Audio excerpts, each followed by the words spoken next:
What is happening? Is this really zoomed in or is it just me? Hello, lovely people. Hello.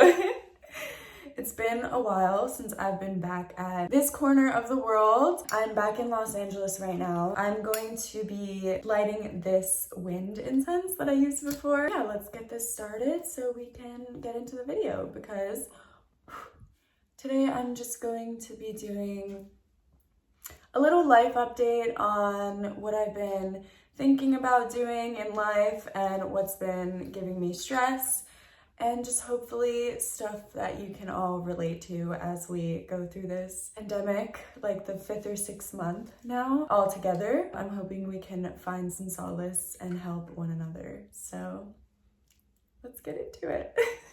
Honestly, I don't even know where to begin. Like, I had to come back to Los Angeles because my lease for this apartment ends in October, and I have to basically make the decision in my life whether it makes sense to me as an actress. For me, you know, my career in Los Angeles was kind of put on hold when COVID started because nothing's really filming right now. So I felt really good in March about where my life was going and how much responsibility I had. And I felt great about it, but then obviously COVID happened and everything was kind of stripped away from me one by one. It felt like it was really crazy. I guess my life has never been about being comfortable. I've always been on the move and I've never been like stationary in one place. But now that I was getting a little older, I figured, okay, it's time to put roots down and like actually start establishing what I'm gonna do with my future. And so when I first moved here, that was the intention, you know, to really get settled down and focus and do my stuff. And I'm proud of myself because I think I got really, really far, even though obviously all this happened. I think I did really well and I am proud of myself, but at the same time, I had to leave Los Angeles, as you guys know, because it was just becoming a lot to deal with. I went through a lot of stuff starting probably like June, I'd say. It felt like every month there was like one new big thing that happened to me. And so I think that really took a toll on me. So that's why I went to the East Coast to stay at my house for a bit, my family's house. And it was really good for me. And I'm sure you guys can tell, like, I feel so much better and just like, I have a clear mind about what I need to do now. I think I really needed it. So I'm glad, but as soon as I walked back in here a couple days ago, when I landed, I walked back into this apartment, and don't get me wrong, I love this apartment and it served us so well, but I just felt an immense sense of burden. And, you know, it was just like the white walls and the, you know, I don't know, it just wasn't for me. It doesn't feel right now to be here. It just feels very grim and not like the LA that I wanted to move to at all, because of course it's not right now. I was faced this month with a really tough decision so it was either to get a studio apartment here and just kind of figure out paying rent every month without my acting career obviously happening and just based off of social media and my part-time job. But then I thought, like, I'm just working to pay rent and I'm just wasting it every month on this expensive apartment that really the location is so that I can go on auditions. But if I'm not going on auditions, then why am I paying for this really expensive apartment in this location? It just doesn't make sense to me, especially when I proved to myself last month that I can create and actually do create better sometimes when I'm not in LA, at least for now, you know. And like, I've definitely had periods of time of great creativity in LA, but like right now being here feels very grim to me. And there's just too much that's happened in this specific apartment as well that I can't do. I can't be in this anymore. It just doesn't, the energy of it doesn't feel right for me and it's not flowing with me anymore. And so I really have had to deal with a lot of big decisions and thinking about, okay, so what next then? Like, what can I do right now? So yesterday, which was my first real full day back in Los Angeles, I went apartment hunting and I actually went to look at 4 different studio apartments throughout Los Angeles.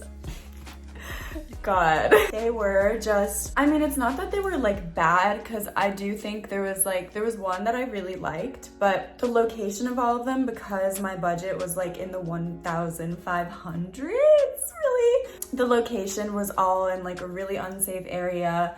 Every single one that I looked at, I did not feel safe in the area that I looked at. And 3 of them, the apartments themselves, were very outdated and just, they didn't even have AC and no laundry in the unit, and they were actually above my budget, which is crazy. And then one of them was 1,500, but while I loved the apartment and the building was gorgeous, the area was just really not safe, and it just doesn't make sense. So I really just, after going apartment hunting yesterday, I was so devastated. Not because I didn't expect it, because I kind of did expect this to happen to me, but I wish it could have been different, you know, and like, I do really want to live here and pursue my career here, but I have to be realistic right now, and it's just like not happening right now. So I need to, knowing that, protect myself and my health and my mental health. And so I'm just figuring out what makes the most sense, taking all of that into account while still taking into account, you know, financially, that like I can't afford to live in LA if like it's not worth it for my career, you know? I am not a rich kid. I work for everything I buy myself. I always have since I was a kid with modeling, and I don't have those funds to just throw at an apartment if I don't need to be in that location. So I think this is gonna sound crazy, and I'm sure you guys are like, oh my God.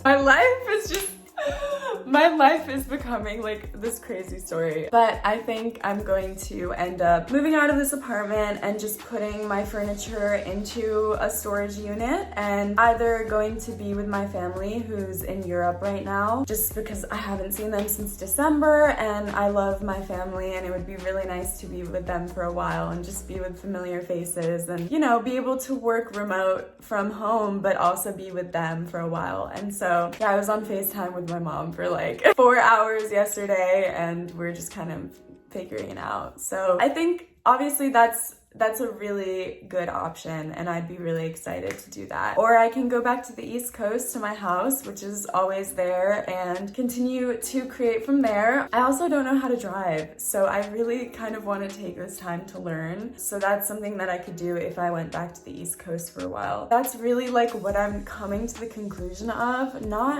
Not really giving up on LA, because I do love it here and there's so much about it that I'm like, damn, I'm gonna miss that, you know? It does suck. I wish a magical fairy of real estate could come down and just give me a free apartment, but it doesn't work that way. So I have to be realistic, and I have to think about what's a smart move, and what'll make me happy. So I'm not really sure which one I'm gonna do yet, but I am pretty sure that I'm just going to leave LA for a while. I'll probably come back when I feel good again and when things feel good again, which who knows when that's gonna be, you know, really, who knows? I think this will be good for me, and it doesn't mean I'm gonna stop creating. In fact, I think it's gonna mean that I'll be creating even more, because I'm going to have all this time to focus on it. Which I really like. And you know, when I have time by myself, I'm constantly creating, which is why my stories are so long and I post like 3 times a day, and I love that, and I love to be productive. So I feel like it was really good for me on the East Coast to do that, and it made me realize that like I am useful, like, to myself and to others, and I can be productive and I can do this. So I just want to continue to, and I don't want to have to worry about straining to pay for an apartment, and you know, it's just like I can't do that. I've been through so much that I need to just chill for a while. And I think a lot of people are doing that. I know so many people that are just going home and saying, hey, you know, like, these are extraordinary circumstances. I need to take a second. I think honestly, if anything, this means more excitement for you, because like, Lord knows what my life is gonna become. So you should be excited to see it. I think it's strange for me, because I used to thrive off of change, and change was my main thing that I was always like looking for almost. Like, you know, I left Korea with 1 year to spare on my degree and spontaneously moved to California. And like, even moving to Korea, like that was a crazy big leap in my life. So I've always really thrived off of those big changes. But for some reason during COVID, I guess since freedom has been kind of taken away from us without us asking for it, it's been difficult because it's like, well, now this is some crazy change that I didn't ask for and I can't control and I don't like this, and that's how my body's responding to it. It's scary, like the changes that are happening now, but I do think that they are all for the better, and eventually like things will not be so, and things will not be hard. Eventually things will fall into place. I think it's important for you guys also to hear this from me, because I think I have such a problem with like wanting to always look perfect for myself even, or for my family members, or in the eyes of like people online. Like I always want to look completely put together, and I feel like I've kind of talked about this in some videos before, but I've always struggled with that, with wanting to look super mature and responsible and like I have my down, you know, and being able to say for me, like, I don't have down, like I have no idea what I'm doing. I have grown a lot, and while I definitely have more anxiety, I think it's all gonna be for the better. I genuinely do. I know it's hard to believe me when I say that like that, but I do think it's gonna be better. I'm really honestly, like, I'm so happy that I started YouTube when I did, because now I feel like I have this outlet where I can share things with you guys and hear that I'm not alone, and it has been so amazing. Like, I can't stress that enough. I'm so grateful for you guys, and if you guys are going through something similar to me, which I'm sure a lot of you are, let's be real, you know, a lot of changes have happened. There's been so much loss, and we've had to have so much patience for a situation that seems bleak and unchanging, and not even one situation, because there's been so many, you know, with Black Lives Matter and with COVID, and there's all these intersecting huge events happening right now, and it can feel like a lot, and I understand completely. And if you're feeling like that, let's just find solace in each other. Hopefully by hearing that I'm going through it, you can relate and know that you're not alone, because you really aren't. You're not alone in this. Literally everyone I know is going through something different. So breathe. I think one of the main sources of solace for me, if you're someone who's also feeling very similar to me, and you're at a crossroads and all these things are changing and you don't know what to do, I think for me, meditation has been absolutely key. Like, I can't even stress that to you enough. There's a lot of days where I don't meditate because it's just too hard sometimes. My mind is just too boggled, it's too hazy, I can't seem to just throw all those thoughts out. So sometimes, I'm not gonna lie, I do skip, and it's become my goal to kind of try to meditate at least once a day. But it's important not to put yourself down if you don't, because I do think it's kind of something that you do gradually more and more with meditation as you get better with it. But I would consider myself a real beginner with it. But on the other day, on the Pisces full moon, there was something that I really had to do, and you know, kind of give up that full moon, and it was like within me, and so I really felt the energy that full moon, and it was really crazy for me, and it felt like a really important one considering how this month is happening and the things I just have to deal with this month. It felt like a really important full moon for me. So I did this whole ritual, which I would love to show you guys one day. Maybe I can do one with you, but really I think it's supposed to be more personalized to each person. I didn't really, you know, learn a certain way of doing moon rituals. I kind of watched a few videos and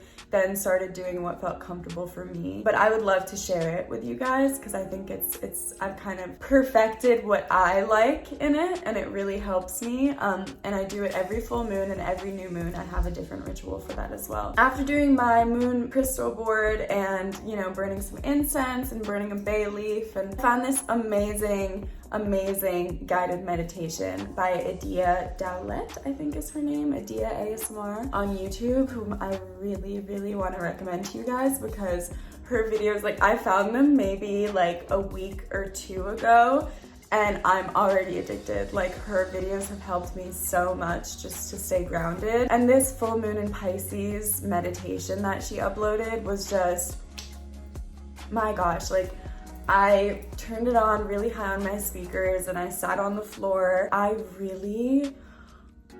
I felt this crazy energy, and like I could feel it in my core, and I just felt all of the hairs on my arm just like standing up at one point because it just gave me so many chills. It was like really freaking me out in a good way. But that meditation really helped me. Really want to recommend that to you guys. I know it's not full moon in Pisces anymore, but that meditation is all about kind of giving in to the uncertainty and also just going with the ebbs and flows and being patient. And so I think it can help you at any time. Listening to her guided meditations have really been helping to ground me, and also using the Calm app is always amazing. I really do recommend that app to you guys. They have so many different meditations for all different kinds of, you know, things that you could be going through or want to work on within yourself. So yeah, really recommend to you guys to meditate. I know people will roll their eyes and be like, okay, yeah, how's that gonna help? But I promise you, meditation is all about taking a second to like be with yourself and be grounded.